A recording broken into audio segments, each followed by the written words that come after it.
Hello again. We'll be continuing reading Avatar, Book 1, Chapter 1. First thing, some breaking news regarding the DS9 documentary. Apparently it will not be ready in 2018. This is not really a surprise to anyone who's been following along, but it's official. You can go to the DS9 documentary YouTube channel and see the latest video with Ira Steven Behr explaining why. Basically, it takes too much time to remaster all the clips they're using in HD. So I'm sad about that because I've been looking forward to it so much. I'm not mad because the HD is good. I'm delighted about that. So that's the breaking news. And also, my last video, I forgot to plug Trek Book Club again. With my face. So please check that out. It's a lot of fun. If you find you enjoy it, become a patron. My friend Trekkie Rob, you can find him at Trekkie Rob on Twitter. He runs it, and I'm sure he would appreciate the support. He has, I don't know what's involved, but I'm sure it's a lot of work. So check that out. And back to the book. At least Starfleet had given her Tiris Jast. The commander had already proven herself able to work miracles when it came to administrative matters. Among other things, after a somewhat rocky start, Kira's new first officer had turned out to be a definite asset. As an aside, there's apparently some comics, Star Trek comics, that describe when Tiris Jast was first assigned as first officer to DS9. I haven't read them. Comics are not my particular medium. Nothing wrong with them. People who enjoy comics, that's awesome for you. Just awesome. Just not for me. So if you want to check that out, please go right ahead. It wasn't until Kira checked herself in the mirror on the way out the door that she thought about the dream again, and was surprised by the sudden loneliness she felt, the loneliness she saw in her tired reflection. Was it just a dream? And if it wasn't, what meaning was she supposed to take from it? It would have been nice to talk to Benjamin again, under any circumstances. It wasn't just a dream. I think even a new reader would be thinking, nope, not just a dream. Especially with Jake dreaming too. Get moving, Colonel, she said, softly straightening her shoulders, her gaze hardening. She was the commanding officer of Starbase Deep Space Nine, arguably the single most important outpost in the Alpha Quadrant, and there was a matter on board requiring her immediate attention. How she felt about it, or anything lately, was of secondary consideration. Will of the prophets, she told herself, and taking a deep breath, she stepped out of her quarters and started for mid-core. That's so Kira. And actually, this is where I should have stopped last video because it's a natural stopping place. And now we switch perspectives. The Colonel marched in, looking alert and fully rested, like always, making Ro Laren, oh yeah, Ro Laren, wonder, and not for the first time, if the woman ever slept. Ro herself had been dragged out of bed on 4 hours of sleep and was feeling it. Her days of catching a few moments here and there and calling it even were long gone.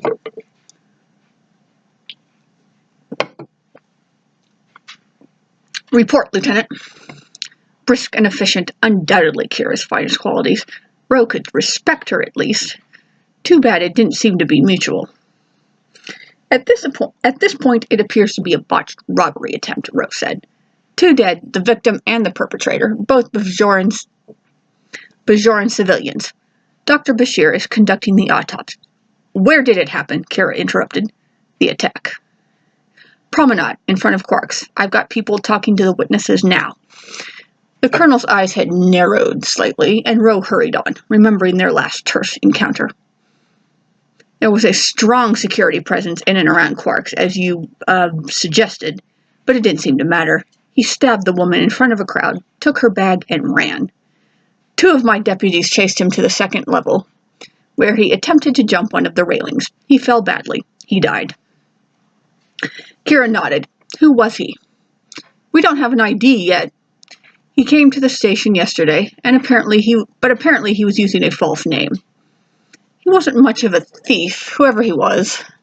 There was nothing in her bag but a few personal items. The woman was a monk, a Prilar Istani Rayla. She'd only been here 2 days, which makes me wonder if he somehow came after her specifically. The plot thickens. Ro broke off, surprised at the change in Kira's demeanor. The color had drained from her face, and her eyes were wide and shocked. Rayla? Istani Rayla? Kira whispered. Excuse me. Ro nodded, uncomfortably aware that Kira knew the victim. Yes. Colonel, are you all right? Kira didn't answer. She turned and walked away, headed for the door that led into the autopsy room. Ro hesitated, then followed her, wondering if she should say something else. Something comforting. She and Kira didn't get along, but they weren't exactly enemies either. Shar had been pushing the idea that they were too much alike. Both strong, stubborn, Bajoran women with histories of following their own rules. Yeah. And if I was also judgmental and blindly pious, we definitely have something in common. Ro sighed inwardly as she stepped into the autopsy room, reminding herself that she'd rarely been accused of open-mindedness. Besides, she'd only been on the station for 6 weeks, and although she didn't feel the need to prove herself to the many doubters on board, and doubted herself that it was possible, she was aware that even a grudging acceptance would take time. Dr. Bashir was speaking softly, standing over Istani's body as Kira stared down numbly at the woman's still face. Ragged circles of blood radiated from several wounds in the old woman's chest, staining her monk's robes a dark, shining crimson. Several times, and with an arrow's blade, the atrioventricular node was destroyed, effectively severing neuromuscular communication between the chambers of the heart. Even if I'd been standing by with a surgical team, it's unlikely that she could have been saved. You'll notice I'm not doing the accents, because I can't do accents. It would be terrible. Ro saw the pain in Kira's wet gaze and immediately regretted her unkind thoughts. It was the first time she'd seen the colonel display any emotion beyond impatient irritation, at least in front of her, and it had the instant effect of making her want to leave, to allow Kira some privacy with her pain. If Ro had just lost a friend, she'd hoped for the same consideration. Kira reached out and gently touched Istani's face with the back of her hand. Bashir's demeanor changed abruptly, from subdued respect to open concern. Nerys, did you know her? Kira's hand trembled against Istani's slack cheek. At the camps when I was a child, at Singha. She was a good friend to my parents, and after my mother left, she was a good friend. She watched out for us. The doctor's voice became even softer. I'm so sorry. If it's any help to you, I don't believe she suffered. The 3 of them stood for a moment, Bashir's words lingering in the cool, sterile air, Ro feeling out of place as a witness to Kira's grief. She was about to excuse herself when the colonel began to speak again, almost to herself. I've been meaning to contact her. It's been 5 years? The last time we spoke, she was on her way to Beta Cupsic for an archaeological dig. Ro couldn't stop herself. Do you know when she got back? Kira looked up and seemed to collect herself, straightening away from the body. Just before the Peldor Festival, I think, for the Meditation for Peace, the Vedic Assembly called everyone home. That was 5 months ago. Ro nodded, biting her tongue. She knew when the Peldor Festival was. Did you know she was coming here? To the station? Kira shook her head. There was another awkward silence, for Ro at least, and then the colonel turned to her, seeming entirely in control once more. I expect a full investigation, Lieutenant, and I want to know what you find as soon as you find it. I'll expect your initial report before the end of the day. Yes, sir, Ro said. Her first real case. A flutter of anxiety touched her and was gone. She was ready. If there's anything I can do, Bashir started. The colonel managed a faint smile.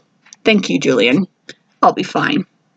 She nodded briskly at Ro and walked out of the room without a backward glance, as composed as when she'd entered. She had to admire the woman's self-control. Ro had lived through resettlement camps and knew something about the kinds of bonds that could be forged under dire conditions. When she was with the Maquis, too, the friends she had made and lost. Was there something else you needed, Lieutenant? Not impolite by any means, but the doctor's voice had lost its former warmth. She supposed she should be grateful. It wasn't open hostility. Her history with Starfleet wasn't going to win her any friends among its personnel. No, thank you, Doctor. I'm sure your report will answer any questions I might have. Bashir smiled civilly and picked up a pad, turning away. Her cue. Rose started to leave, but couldn't help a final look at a standing Rayla. Such a gentle character in the lines around her eyes and mouth. To have survived the camps and the war. To have lived a life devoted to humble faith, only to die in a robbery? What would a Prylar have worth stealing, worth being murdered for? That was the question, wasn't it? Isani's bag was locked up in the security office, and Ro decided that she needed to take a closer look at its contents. She wasn't going to give anyone a reason to doubt her appointment to DS9. They didn't have to like her, any of them, but she would do her job, and do it well. Doctor, she said, as a way of goodbye, and left him to his work. And we've reached another stopping point. Stay tuned for the continuation of Chapter 1 as soon as possible. Probably tonight.